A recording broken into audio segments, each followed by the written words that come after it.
You know what's better than flowers that die in a couple of days? Matching underwear. I'm serious. MeUndies has fully cracked the code on Valentine's Day gifts with matching sets for couples. They're cute, a little intimate, and unlike roses, you'll actually keep using them. You've already seen us sport them. Yes, I have to trick Nippy into wearing a matching set with me, Avi, but it's good times. Good times over here, people. MeUndies makes matching underwear specifically for couples. Same adorable prints, different cuts for each of you, all made with their signature ultramodal fabric that somehow feels impossibly soft every single time. And this isn't just heart slapped on random underwear. MeUndies designs coordinating prints from the ground up. Their Valentine's collection is literally made for two. People are obsessed for a reason. Over 30 million pairs sold and more than 90,000 five-star reviews. They fit well, they feel amazing, and they actually last. Plus, their first pair promise means that you've got 40 days risk-free. And if it's not love, they'll make it right. Boxer briefs, trunks, bikinis, thongs, cheeky styles. Same print, different fits. Valentine's Day is February 14th, in case you forgot. So order soon. This is the gift that keeps on giving, long after the chocolate's gone. Make this Valentine's Day one to remember with matching underwear from MeUndies. To get exclusive deals up to 50% off, go to MeUndies.com/Culty and enter promo code Culty. That's MeUndies.com/Culty, promo code Culty for up to 50% off. Happy Valentine's! This podcast is for informational purposes only and should not be considered legal, medical, or mental health advice. The views and opinions expressed do not necessarily reflect the official policy or position of the podcast and are not intended to malign any religion, group, club, organization, business, individual, anyone, or anything.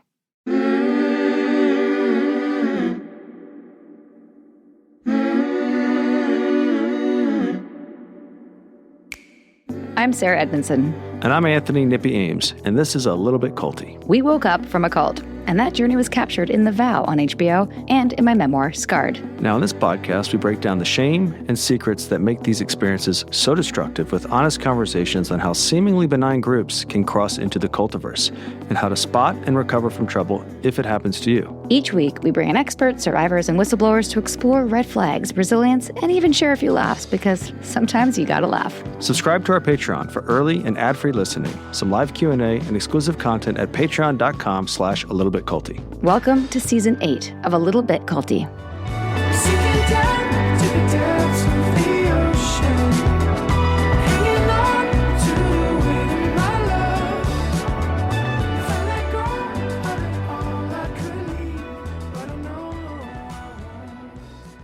Welcome back to A Little Bit Culty, everyone. Today's guest is Sofia May, a stand-up comedian and former Tibetan Buddhist practitioner. Sofia spent years inside Tara Mandala under its leadership, Lama Tsultrim Allione. Tara Mandala is a community that builds itself as a feminist, sacred feminine refuge while running on hardcore guru devotion and high-control dynamics. You may have seen her quoted in the Guru magazine's September 2025 expose, where she was one of the first voices to publicly challenge what was really happening behind the scenes. Special shout out to B. Schofield for making the intro. In this first part of our conversation, Sofia shares why this haven for women with trauma histories felt so safe at first, and how Tibetan Buddhist teachings on guru worship and ego death primed her to hand over power of attorney on her soul. We also talk about what it's meant to reclaim that power by, in her words, taking the piss out of everything Tara Mandala holds dear. Good for you, Sofia. As an act of healing and defiance. Stay tuned for part 2, where at the very end, we have some much anticipated word salad from Nippy. Yes, we are bringing back. A Little Bit Culty's going back to its roots. It's like a garage band going back to the garage. Unplugged, if you will. Do join us on Thursday for part 2 and to hear that very special Lama Tsultrim word salad. You're going to love it. Here's part 1 with Sofia May.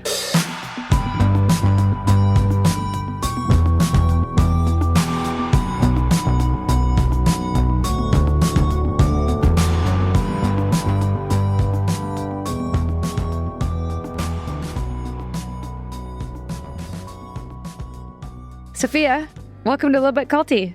Thank you so much for having me here. How are you feeling about getting into your experience here on the podcast? I'm so excited, and I'm a little nervous. I'm relieved to finally have an opportunity to tell my story on a platform that is significant, and that I think that will hopefully allow me to really express the gravity of what I experienced I've been on other podcasts, comedy podcasts. I'm a stand-up comedian, so I've been on comedy podcasts and I've talked about my experience at my Buddhist cult in pretty like snarky, sassy ways, because that's, the idea is like, we're being funny now, not we're being serious. Right. So I haven't, aside from the expose that came out in the fall, I haven't really had the opportunity to tell my story in a sincere way. Great. Yeah, and the article is really all we had to go on. Yeah, as you know, there's no documentary yet. There's no memoir yet. So we just have that article by B. Schofield. Shout out to B for connecting us, by the way. First one through the door. Yeah, the first one through the door, which is it's big shoes to fill, but also gives us kind of a different perspective because we're learning about the story like fresh through you. So, we're learning about it. Our audience will be learning about it unless they've read the article. So let's dive in and, permission to bear all and be snarky and sassy, whatever you want. We like that. Sometimes we need it because, we cover a lot I of nurture that. traumatic shit here. So it's nice to You're in a safe space. Laugh every now and then. So whatever you need to do, you can do it. Yeah. Well, thank you for saying that. I mean, I really think that joking about everything that happened there and continues to happen at Tara Mandala is probably the most brutal act of defiance against everything that Tara Mandala and even Tibetan Buddhism stands for. Right. Mm-hmm. It's definitely been a significant part of my healing process to take the piss out of just everything that they hold dear and that I used to also hold dear. And that's how I've liberated myself from it as well. I love that so much. I would say that Nippy and I would not be where we are if we didn't do the same thing. And if I wasn't funny, if you weren't funny, you can say it. Yeah, Nippy's really funny. Apparently, I'm not funny, but we all have our skills. Well, you decide at the end of the podcast. It's a joke. But sometimes we get a little shit for it.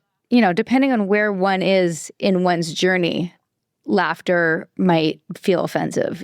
But I always say, like, to people, we're not punching down. We're not punching down. You are doing exactly what you need to do to heal, which is to laugh at something that used to be revered in such a whatever. We'll get into it. Well, it exposes who takes their belief systems a little bit too seriously.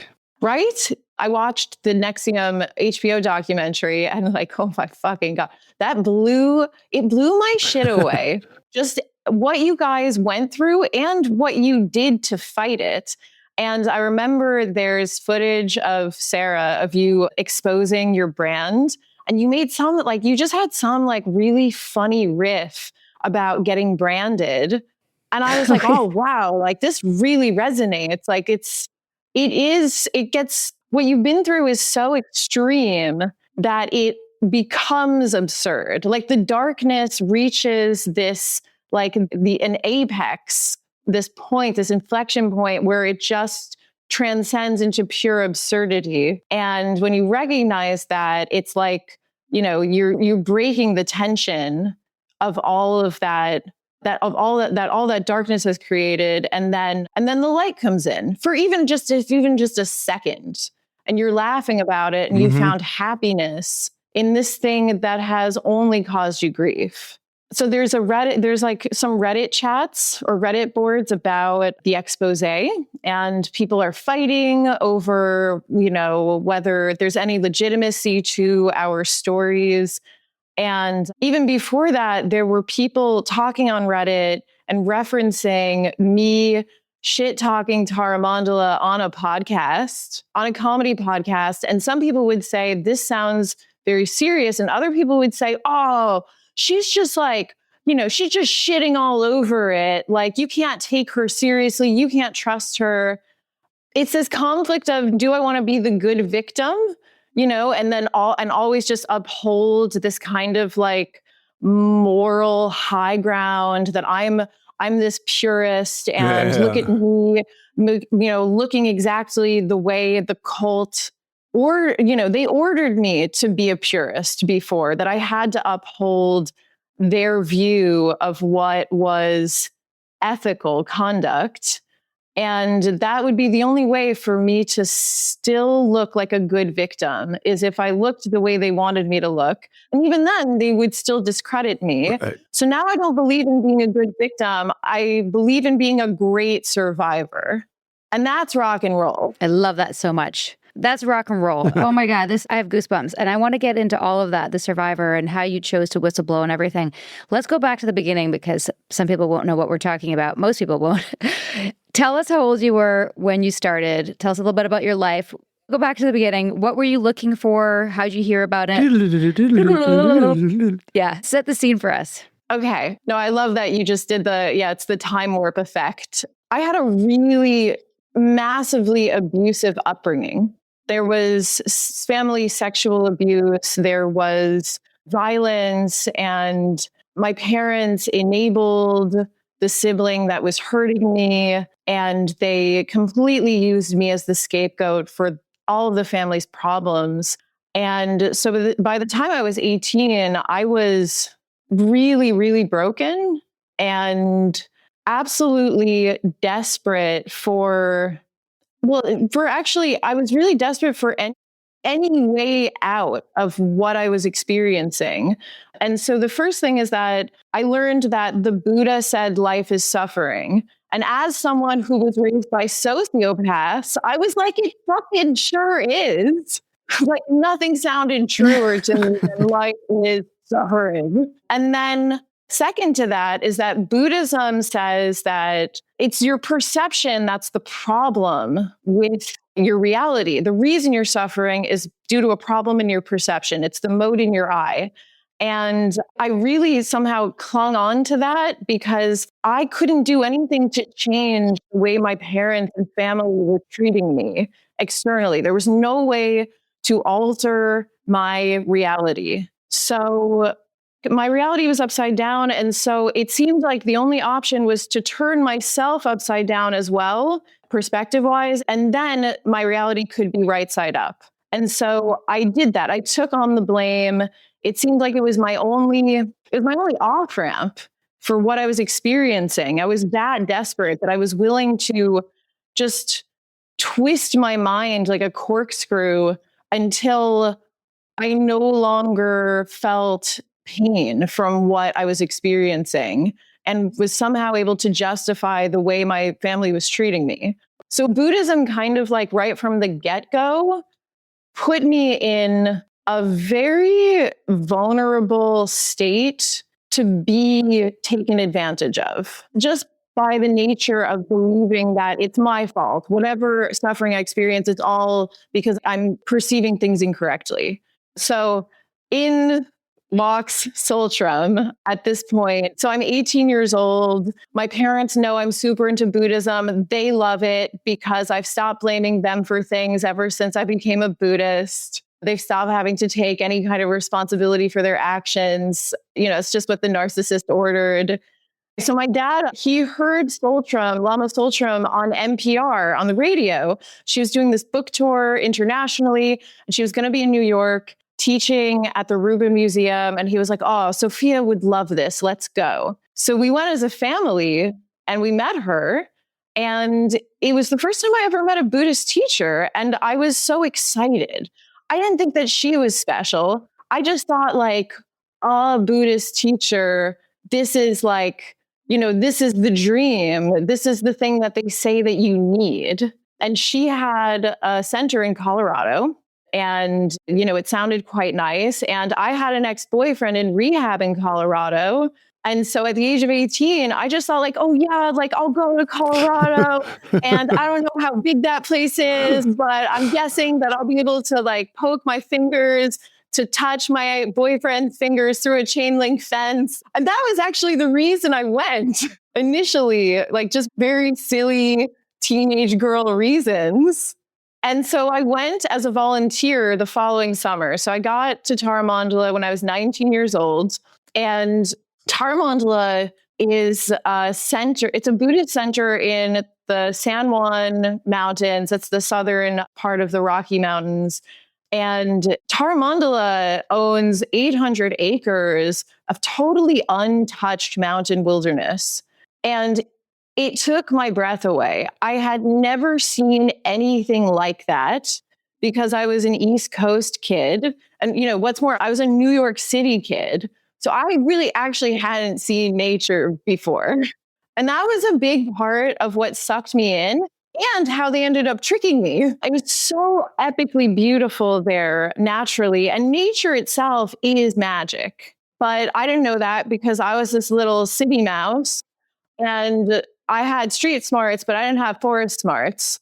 So they they have this way already about taking credit for natural phenomena.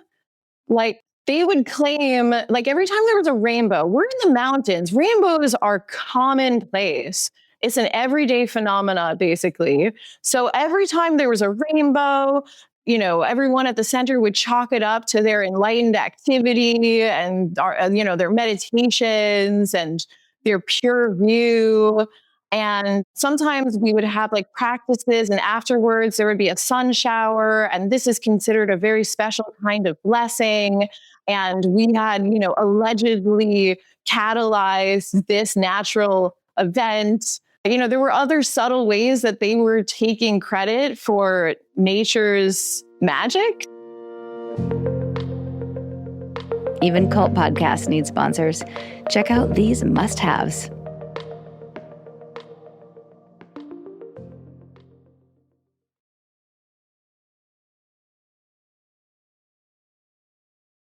Thank you, sponsors. We couldn't do it without you. Now let's get back to the show.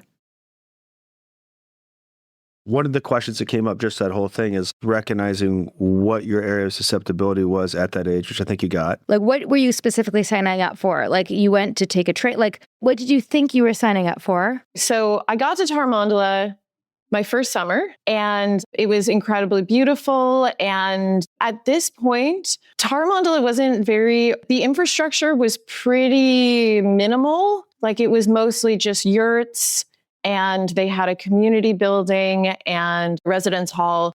And most of what we were doing was just camping and living really close to the land. And as volunteers, we were just kind of living like hippies. And we didn't really even have a lot of contact with Lama Tsultrim. And it was just a really cool community. We practiced, I would say, a fairly watered down version of Buddhism. But, I met all these people who worked there, and they seemed very emotionally intelligent. They all used therapy talk. Like they would say things like, I'm holding space. And they used words like boundaries. Oh my God. And they practiced nonviolent communication. And I thought, wow, like these people are so much more evolved than my family. I would say that actually that first summer, I barely spent any time with Lama Tsultrim, but I remember thinking she kind of seems like a bitch. And funnily enough, a lot of people actually have told me in hindsight that they also had that opinion of her. Detecting a pattern. Yeah. So that first summer was just a very relaxed sort of hippie experience. And Tara Mandala somehow, I guess there was a lot of very traditional and intense Tibetan Buddhist practice happening in the background, but the volunteer group was so small and we were pretty isolated, so we weren't really exposed to it. So I just thought this is an incredibly beautiful natural landscape or environment that this is all set in, and I really like the basic Buddhism that I practice, and I really like the people that I've met here. I can't wait to come back next summer for the same experience. I was going to say, do you think that was intentional? Do you think that was like a precursor to get people to feel safe and then later on indoctrinate you? I think at that point, no, because I think that the way indoctrination happens at Tara Mandala it's very unique for a cult. I didn't feel like anyone gave a shit about me as a volunteer. I was very peripheral. The heavy stuff was happening in the inner circle with long-term staff, the people who were there all year round, like those 10 people. And Something shifted that next summer, though, where it's almost like indoctrination there isn't necessarily intentional. It's more just the natural flow of the culture there. And so the next summer I returned and they had built this 3-story temple that has like authentic Bhutanese carvings, and the whole sort of emphasis of the center was much more heavily religious. And the summer volunteers who came tended to be much further indoctrinated than I was. And the staff were, I guess I was brought in closer because I was a returning volunteer and they knew me and I was familiar. And so people became a lot more intense about the meaning of guru worship. When did you decide that Lama Tsultrim was enlightened? Was it the second summer? Like, when did you start to put her on a pedestal? Yeah, so it was gradual. That second summer was much more intense. I was like her assistant, and I worked up at her house. And it was it was very gradual. I started liking her better, but I didn't see her as enlightened. I didn't see her as anything special. But there were other staff members who kept talking about how, she was like just the bee's knees, that she was, all that and my idioms are... Bag of chips. I lost me, right? Yeah, all that in a bag of chips. And I remember thinking, like, I don't really get it. We talk about this in our forthcoming book. We call it in the cult space, they call it the Greek chorus. So there's people all around, raising the person up, and you start to believe it. Buy in. Yeah, you buy in. Yeah, no, I think that's exactly right. I started questioning my own devotion, because it was put into question. Why aren't I seeing Tsultrim as the Buddha? What's wrong with me? I loved this community.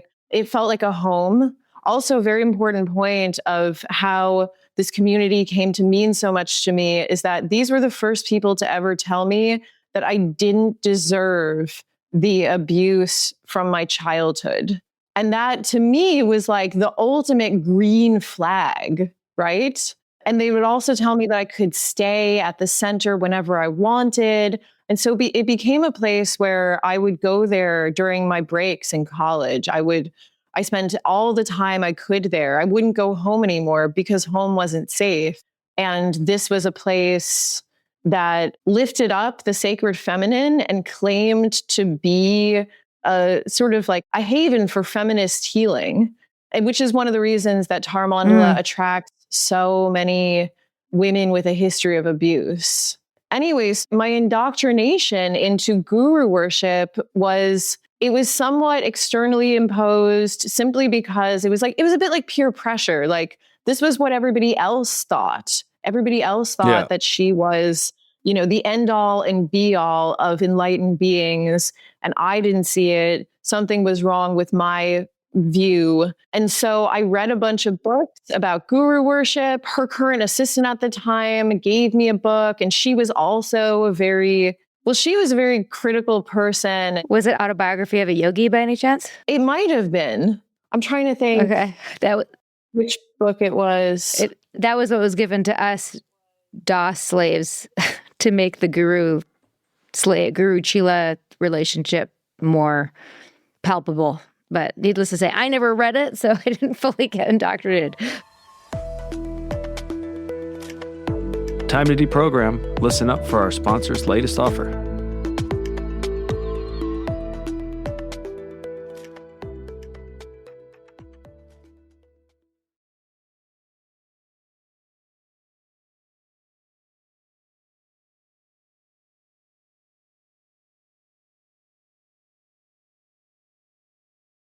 Thanks for listening. Now let's resume our culty convo. In contrast to your home life and the abuse that you endured as a child, and the situational vulnerability of your past as the backdrop for what would, hook you into this other safe, loving, feminist, empowering community. Would you touch on, just quickly for those who don't know much about Buddhism, like what was the belief system that you were buying into? Like, in addition to what you said at the beginning in terms of suffering and your perception, is there anything else that's important to know about the Buddhist belief system that sets you up for what happens later? Yeah. So Tibetan Buddhism in particular has this central belief in guru worship. And what they believe is that the guru is an emanation of the Buddha, and therefore the guru is infallible. And everything they do is a manifestation of their own enlightened activity. And there is also a long-standing tradition of gurus abusing their students.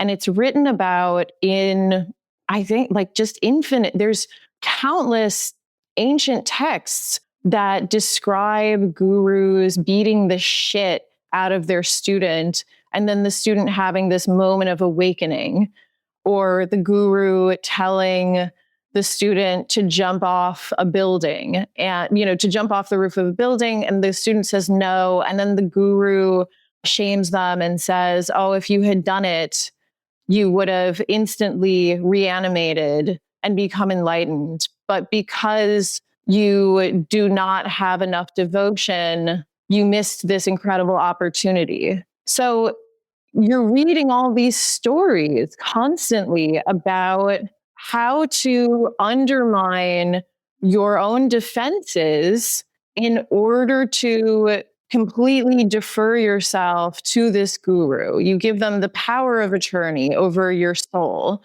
And it's, the belief is that and this is central to all Buddhism, that the egocentricity is the very thing that is, it's inhibiting you from realizing your own enlightened potential. And so this form of devotional abusive dynamic is about the guru breaking down your ego, that through treating you like shit, you will finally lose your own sense of egocentricity, and you will, I don't know how it could work. It doesn't actually compute. It's not how the psyche actually runs, but this is a form of grooming, I think, to be reading these stories. It's like self-indoctrination. You're reading about it. You're trying so hard to be good. You want to fit into this community. You want to excel in this religion, and you're setting yourself up to be abused and to be grateful when you receive that kind of abuse. Yeah, they're demanding your obedience and calling it spiritual growth when you're obedient. Yeah, absolutely. They're reframing something very ugly as something divine and exquisite. I would say that a lot of people think that what I experienced at Tara Mandala was a perversion of Tibetan Buddhism, but what I experienced was authentic Tibetan Buddhism.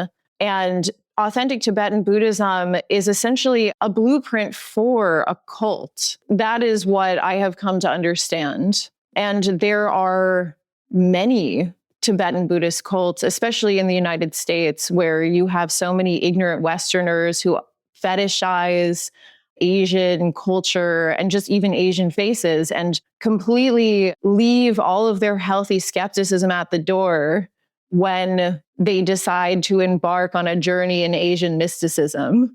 It seems like with every one of these groups, whether it's Osho or Yogi Bhajan, or in this case, Lama Tsultrim, you have to completely surrender.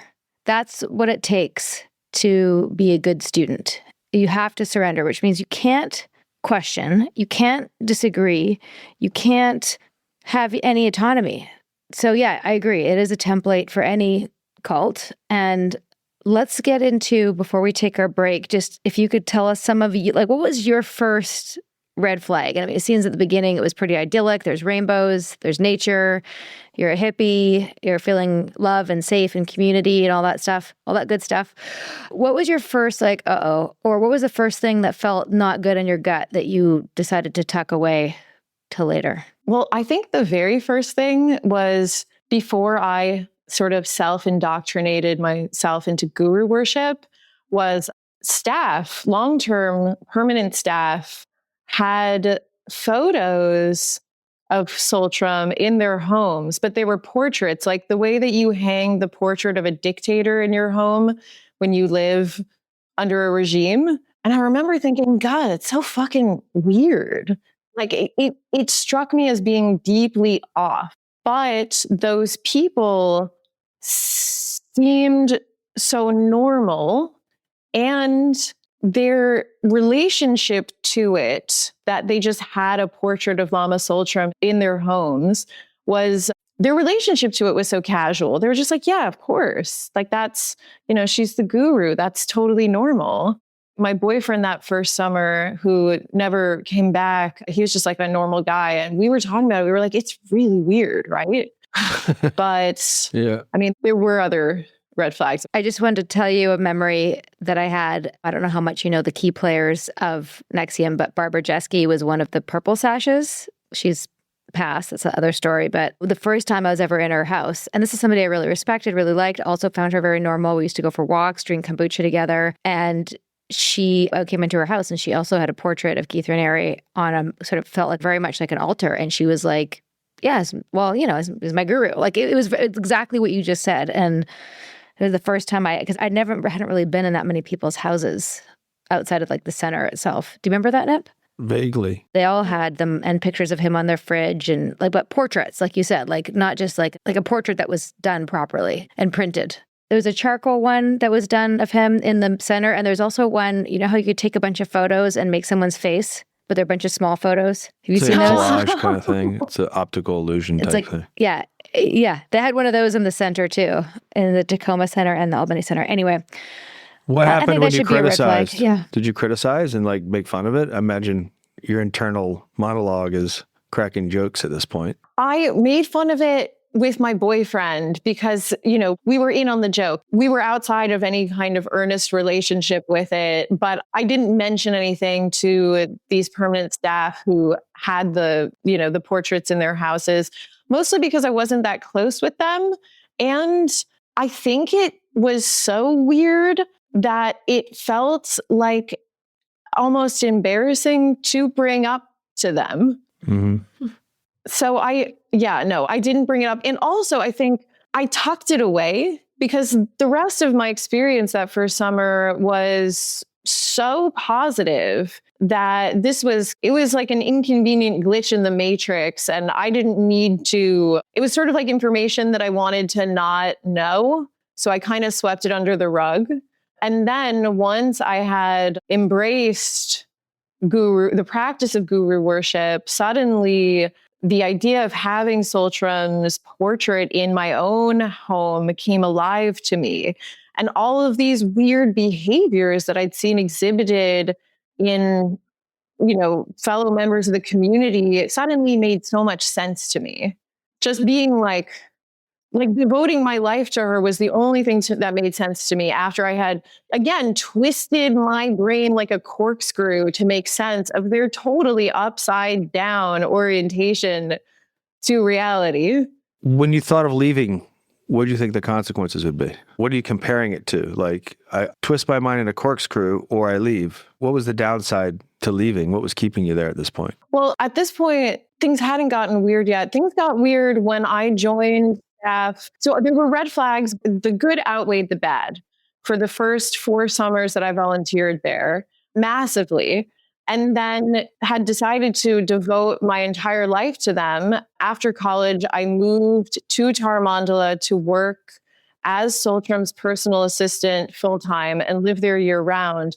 That's when everything changed and things got incredibly dark, incredibly quickly. I think that's a great place to pause. Let's come back for part 2 for when you joined as her personal assistant and things got dark. Okay. Coming part 2 with Sofia May this Thursday. Stick around.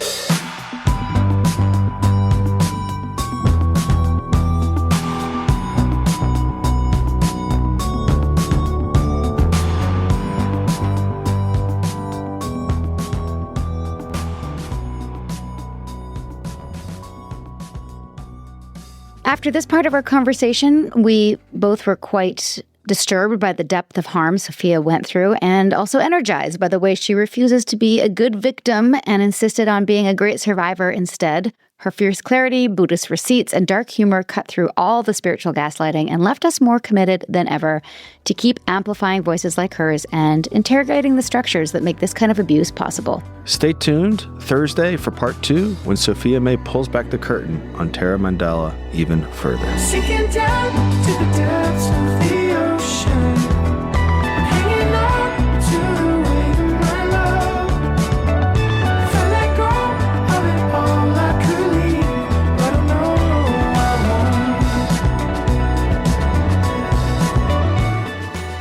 won't. We hope you're enjoying A Little Bit Culty. If so, please do show us some love. Drop a rating or leave a review. Hit subscribe on Apple, Spotify, or wherever you listen. And subscribe to our Patreon at patreon.com/alittlebitculty. Even better, send this episode to someone who needs it. Maybe they're in a cult. Maybe they're just a little bit susceptible. Or maybe they just love a good story. Spread the word, spread the love. Thanks for listening, and see you next time. A Little Bit Culty is a Trace 120 production. Executive produced by Sarah Edmondson and Anthony Nippy Ames in collaboration with producer Will Rutherford at Citizens of Sound. Our co-creator is Jess Temple Tardy. Our production coordinator is Leslie Dinsmore. Writing by Sandra Namoto and social media marketing by Eric Swarzinski and Brooke Keene. Our theme song, Cultivated, is by the artists John Bryant and Nigel Aslan.